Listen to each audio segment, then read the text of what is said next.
Moi, c'est Ngou Marie-Julie. Je fais dans la transformation du bois. Donc, je suis sculpteur. C'est ce que vous voyez là. Comment est née cette passion pour la sculpture? Comment vous êtes venu à la sculpture? C'est vrai que je me suis retrouvée à Bolova où on retrouve beaucoup plus la matière première. C'est de là-bas que je me suis intéressée à la sculpture. À travers un ami qui se baladait avec un objet d'art, j'ai été vraiment fascinée par cet objet d'art et j'ai interpellé l'ami et il m'a amené directement où on fabrique. Là, j'ai commencé par le polissage et après, je me suis rendu compte que j'ai un faible pour la sculpture. Et là, je me suis lancée une fois.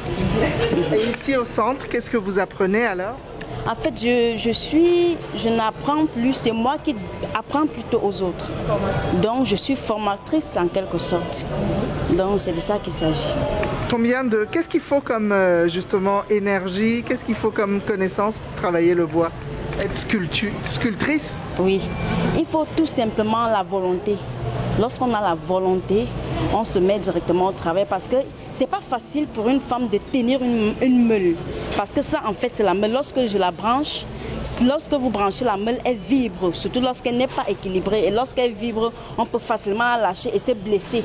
Donc, il faut tout simplement la volonté et aimer ce qu'on fait.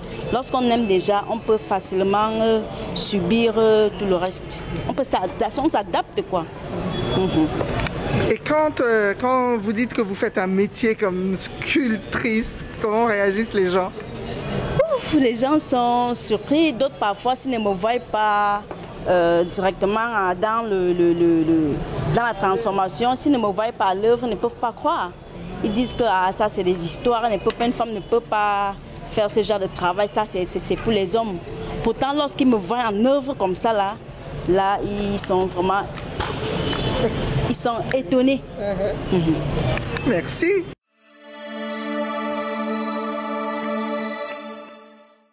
C'était la Canne des talents. J'espère que vous avez apprécié de rencontrer ces hommes et femmes qui font briller leur ville, Yaoundé. Merci de nous avoir suivis. On se retrouve très bientôt pour une autre Canne des talents.